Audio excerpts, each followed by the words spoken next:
Having taken over this gavel, I recognize Senator Britt.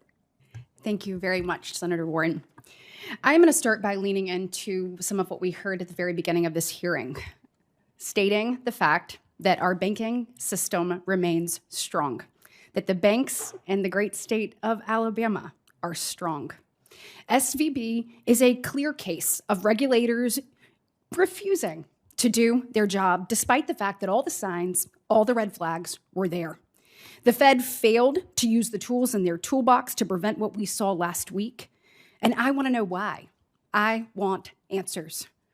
There are people in Alabama who are simply struggling to make ends meet, while SVB is getting a bailout from the Biden administration. Alabamians don't just want answers, they deserve answers. And I, for one, will not stop until we get them. I joined the ranking member in calling for a hearing, and I am hopeful that the chairman will do just that and will give us the opportunity to have the responsible parties sit right in front of us and allow us to do our job. When it comes to the topic of the day, I want to start with thanking each and every one of you for being here and letting Mr. McMillan know that your driver, your operators, your entire transit family are in our thoughts and prayers.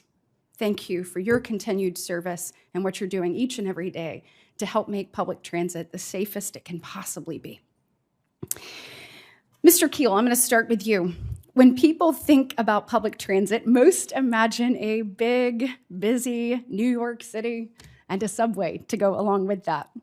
Public transit in Alabama is very different. We rely on buses, especially in our rural areas. People use these buses to get to work, to buy groceries, to see the doctor, or to head to church. Mr. Keel, I am a huge fan of Greenville, South Carolina, and I believe it has a lot of similarities with communities all across the great state of Alabama.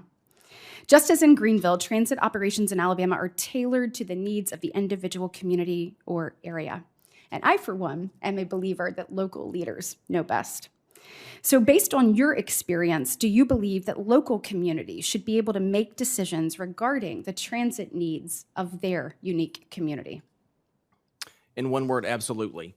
And I think that we demonstrate that mostly because we have a very tight-knit community. We have a lot of feedback from our county, from our local city government, and even from our legislative delegation that appoints members onto our board of directors. And because of that, and because of the great staff that we have, ultimately there are a lot of decisions that we do have the ability to make locally around some of the regulation that is provided to us.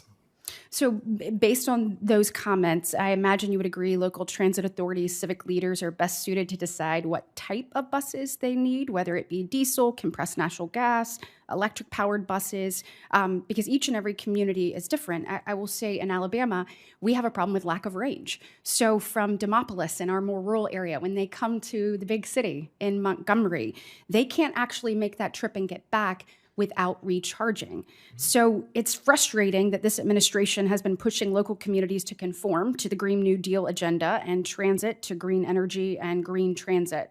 I don't have to tell you that there is also, in addition to things like lack of range, there's a cost component that is incredibly hard for some of our communities, particularly in our rural areas.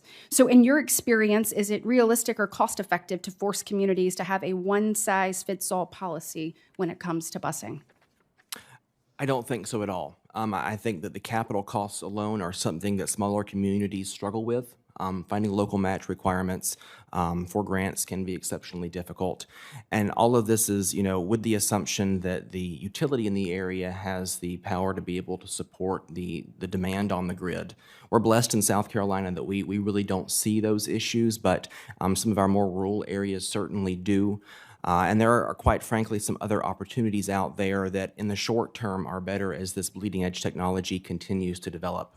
And let's lean into that. I only have a few more seconds, but when it comes to natural disasters, unfortunately, Alabama is no stranger to them, whether it's hurricanes or tornadoes. In that same time period, the need to be able to have a vehicle that you can be used without charging is essential. I would definitely agree with that. The biggest kind of challenge that we face with a lot of the battery electric technology is that it works good as long as all conditions are normal, meaning that you have good weather, you have had time to charge, you've had time to deploy. In the event that you have a natural disaster that you need to be able to send a bus to or send it across the state to help evacuate the low country of South Carolina, we also would not be able to deploy that battery electric fleet to do that. So having the flexibility to have other fuel sources, whether it's compressed natural gas, or we wait a few years and we have hydrogen technology, it's exceptionally important to be able to have that flexibility in our system. Thank you so much, Mr. Keel. I am out of time, and I will submit my questions for the record for you all. Certainly want to know how we can make public transit safer and better for every rider. Thank you.